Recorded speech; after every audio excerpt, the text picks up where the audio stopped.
শাখা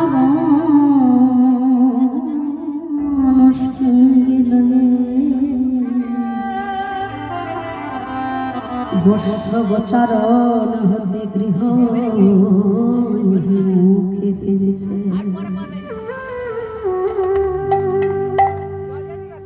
সারাদিনের গোষ্ঠের খেলা খেলে 24 জন সখা আর নবলক্ষ ধেনুবৎস সঙ্গে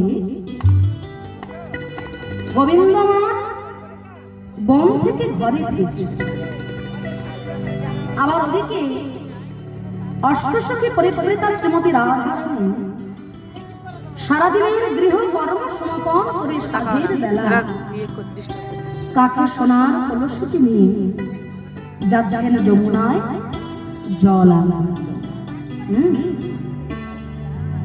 একদিকে একজন গৃহবধূকে ফিরছেন সারাদিনের খেলা খেলে, আবার অন্যদিকে আর একজন ঘর থেকে বাইরে বেরোচ্ছেন। একদিকে যাবার পালা, অন্যদিকে আসার পালা, তাই তো? একজন ঘরে ফিরছেন আর একজন ঘর থেকে বেরোচ্ছে, তাহলে একদিকে যাবার পালা, একদিকে আসার পালা। তাহলে পালা আমরা যতই শুনি না কেন বাবা, পালা কিন্তু প্রধানত জীবনে দুটি, একটা আসার পালা আর একটা যাওয়ার পালা। কিন্তু তার মধ্যেই দেখুন কত বিবাহ, কত অশান্তি, কত মারামারি, কত কাটাকাটি, কত হিংসা, কত ক্রোধ, কত অহংকার, কত লোভ লালসা। টিভি খুললেই, কাগজ খুললেই ছেলে বাবাকে খুন করছে, ভাই ভাইকে মেরে ফেলছে, কত বিবাহ, তাই না? কিন্তু আমরা ভেবেই দেখি না, চোখের সামনে এত শিক্ষা পাওয়া সত্ত্বেও আমরা বিশ্বাসই করতে পারি না যে এই জগৎ সংসারটা ছিল একদিন আমাকেও যেতে। এই চিন্তা ভাবনাটা যদি আমার মধ্যে থাকতো তাহলে কিন্তু এত অহংকার, এত হিংসা, এত ক্রোধ, এত বিলাসিতা হতো। একটা সত্যি ঘটনা একটু বলি শুনুন। কলকাতার একজন বিশেষ ব্যবসায়ী আজ থেকে বছর 3 আগে যে মারণ রোগে আমরা সবাই আক্রান্ত হয়েছিলাম, আপনাদের মনে আছে তো? কোভিড। কি বলুন তো? কোভিড বলার না নাকি তো? চোখের সামনে আপনজনেরা ছটফট করছে, কিন্তু আমরা কাছে যেতে পর্যন্ত পারছি না। কি মর্মান্তিক দৃশ্য!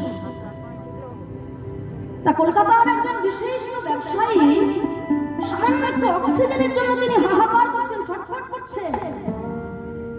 তার আত্মীয় স্বজনেরা কলকাতার সবথেকে বড় নার্সিং হোমে তাকে ভর্তি করে দিয়েছিলেন। তো 3 দিন ধরে ডাক্তার তাকে অক্সিজেন দিয়ে তার স্যাচুরেশনটা ঠিকঠাক করছে। তা 3 দিন পর অক্সিজেন দিতে দিতে যখন ওই বৃদ্ধ ব্যবসায়ী সুস্থ হলেন, ডাক্তার তার কাছে দাঁড়িয়ে বলছেন যে দেখুন বাবা, আমরা আপনাকে অক্সিজেন দিয়েছি, আপনি এখন সুস্থ। 3 দিনের 1,40,000 টাকা বিল হয়েছে, আর এই বিল মিটিয়ে দিয়ে আপনি আপনার গন্তব্যস্থলে গমন করুন। তা ডাক্তারের হাত থেকে ওই বিলটা হাতে পেয়ে বৃদ্ধ ব্যবসায়ী দুটো চোখের জলে তার ভেসে যাচ্ছে। ডাক্তার বলছে, এত বয়স্ক মানুষ, আপনি ভাবে কাঁদবেন না, আপনার কি কোনো অসুবিধা হচ্ছে? আপনার এটা বেশি বলে মনে হচ্ছে? ব্যবসায়ী বলছেন, ডাক্তার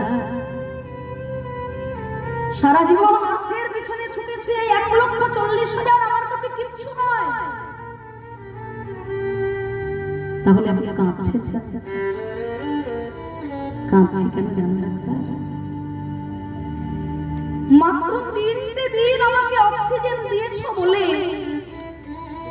তুমি তোমার হিসেবের খাতাটা খুলে আমার সামনে দাঁড়ালে ডাক্তার, কিন্তু জন্মের পর থেকে 80 বছর বয়স পর্যন্ত যার অক্সিজেন নিয়ে আমি জগতে বেঁচে আছি জীবনে তার জন্য কিচ্ছু করার বাসনা তোমার জাগলো না। জন্মের পর থেকে যার অক্সিজেন ছাড়া, যার দয়া ছাড়া, যার করুণা ছাড়া আমার বাঁচারই কথা না, তিনি এমনই দয়াময়। নদীতে জল দিয়েছেন, বৃক্ষে ফল দিয়েছেন, এত সুন্দর জগৎটা সাজিয়ে দিয়েছেন। এমনকি আমি জন্মানোর আগে থেকেই তিনি আমার আহারের চিন্তা করে রেখে দিয়েছেন। আমার মায়ের বক্ষ যুগলের ধারা কতখানি দয়া। আমি জন্মানোর আগে তিনি আমার আহারের চিন্তা করে বসে আছেন। ডাক্তার, সারা জীবন ধরে আমি যত অর্থ উপার্জন করেছি আমি সব তোমার নামে করে দেব, বিনিময়ে আমার একটা রোগ তুমি সারাতে পারবে ডাক্তার? অর্থের চিন্তা করতে করতে আমার ৮০ বছর বয়স হয়ে গেছে। আজকে আমার ইচ্ছা হচ্ছে মধুময় বৃন্দাবনে গিয়ে আমি ৮৪ কোষ বৃন্দাবন পায়ে হেঁটে পরিক্রমা করব, কিন্তু ইচ্ছা থাকলেও আমার আজকে আর সেই উপায়। আজকে আমার ইচ্ছা হয় হরিনাম সংকীর্তনের আসরে বসে দুটি বাহু তুলে হরি বল বলে হরি কথা আস্বাদন করবো, দুটি কান বলে হরি কথা শুনব, কিন্তু ইচ্ছা থাকলে আজকে আমার আর সামর্থ্য নেই। তুমি কি পারবে সেই কৃষ্ণ ভজনের উৎকৃষ্ট সময় আমার এই যৌবন কাল, ওই শিশু কালটা আমাকে ফিরিয়ে দিতে হবে? যার একবার ৮০ বছর বয়স হয়ে গেছে তার কি আর সেই ১৬ বছরটা ফিরে আসবে? ১৬ বছর তো দূরের কথা। গতকাল যে দিনটা আমি জীবন থেকে হারিয়ে ফেলেছি, আজকে মাথা ঠুকে মরে গেলে ওই গতকালের দিনটা আর ফেরত পাবো না। আজকের যে দিনটা আমার জীবন থেকে চলে যাচ্ছে, আগামীকাল মাথা ঠুকে মরে গেলে ওই দিনটা আমি আর ফেরত পাবো না। আমাদের মনে অনেকেরই ধারণা কীর্তন তো বুড়ো বুড়িদের শোনার জিনিস, ও আবার এখন শুনে কি করবো? ছেলের বিয়েটা দিই, নাতি নাতনির মুখ দেখি, সংসারে সারা হাত পাবো, তবে তো কীর্তন শুনতে বসবো। ভক্ত প্রহ্লাদ, ভক্ত ধ্রুব, ভেবে দেখুন তো তাদের সাধনা ভজনাটা কবে থেকে শুরু হয়েছে? ৫ বছর বয়সে যদি তারা গোবিন্দকে কাছে পায়, তাহলে সাধনাটা শুরু করেছিল কবে? মাতৃগর্ভ থেকে শুরু হয়েছিল তাদের সাধনা। জেনে রাখতে হবে, মাটি যদি খাঁটি হয় ফসল তবে ভালো হয়, আর মাটি যদি খাঁটি হয় সন্তান তবে মানুষ হয়।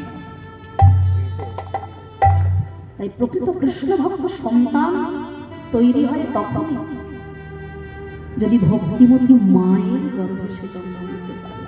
তার মা ছিল ভক্তিমতী, সেই জন্য তিনি হয়েছেন যোদ্ধা, সেই জন্য তিনি হয়েছেন।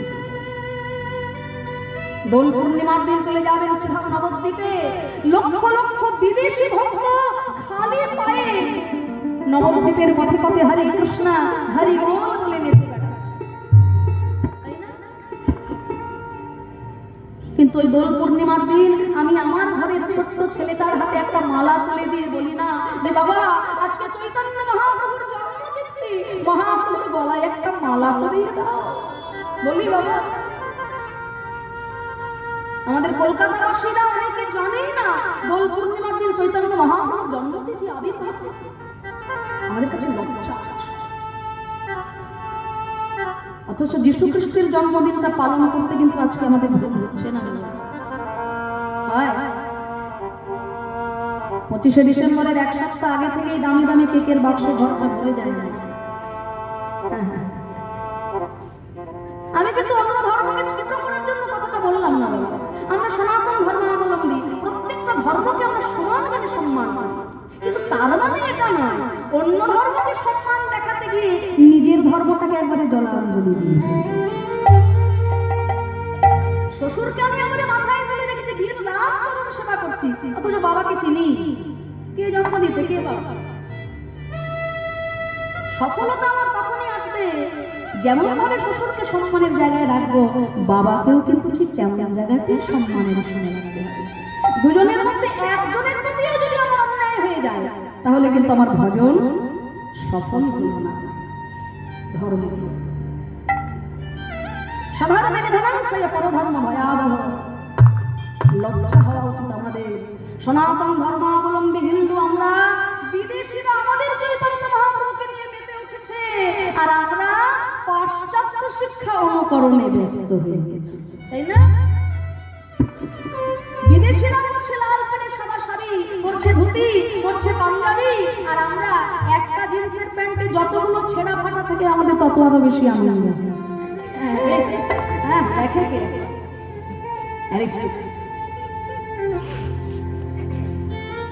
দুঃখটা কোথায় জানো তো? সূর্য উঠলো আমার ঘরে, আর সেই সূর্যের আলোয় পাড়ার লোকের ঘুম ভেঙে গেল, আর আমি এখনো অন্ধকারে ঘুমিয়ে পড়ে রইলাম। বিদেশিরা আমাদের এই মাটিতে এসে মাথা থেকে প্রণাম করে যায়। ইসলামের অন্যতম আচার্য যিনি জয়পাল বাবাজি ডাকছে, তিনি আমাকে অত্যন্ত স্নেহ করেন, অত্যন্ত ভালোবাসেন।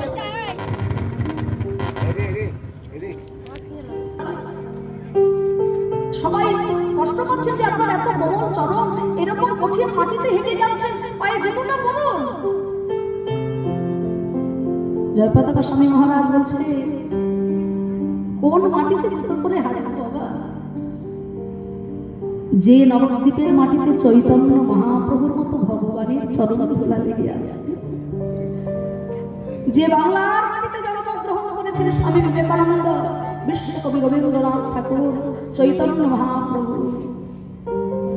ঠাকুর শ্রী রামকৃষ্ণ পরমহংস, সেই মাটিতে আমি জুতো পরে হাঁটতে পারছি না।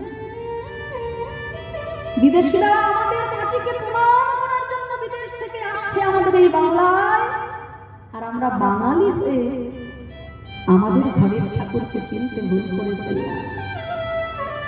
মহাপ্রভু কার?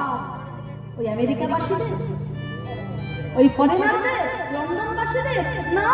মহাপ্রভু আমাদের সম্পদ, আমাদের সম্পদ নিয়ে আজকে তারা আনন্দ করে মেতে বেড়াচ্ছে, আর আমরা আমাদের ঘরের ঠাকুরকে চিনতে পারলাম না। আমাদের লজ্জা। এখান থেকে আমাদের শিক্ষা নিতে হবে। জীবনে যত পালাই আমরা শুনি না কেন, পালা হলো জীবনের ভেতর, একটা আশার পালা আর একটা যাবার পালা। আর আজকে লীলা জগতে ঠিক সেরকমটা হলো। গোবিন্দর সারাদিনের খেলা খেলে বন থেকে পথ থেকে ঘরে ফিরছে, আর ওদিকে রাধারানী সারাদিন ঘরের সমস্ত কাজ সেরে সন্ধ্যাবেলায় তিনি গৃহ হতে বাইরে বেরোচ্ছেন যমুনা জল। আর সেই যাওয়া আর আসার মাঝখানে পরম পুরুষের সঙ্গে পরমা প্রকৃতির নয়ন নয়নে দর্শন হয়ে গেল, সাক্ষাৎ হয়ে গেল। কেমন? কেবল দিল করুণা গরসে ধর কদম্ব ধরুয়া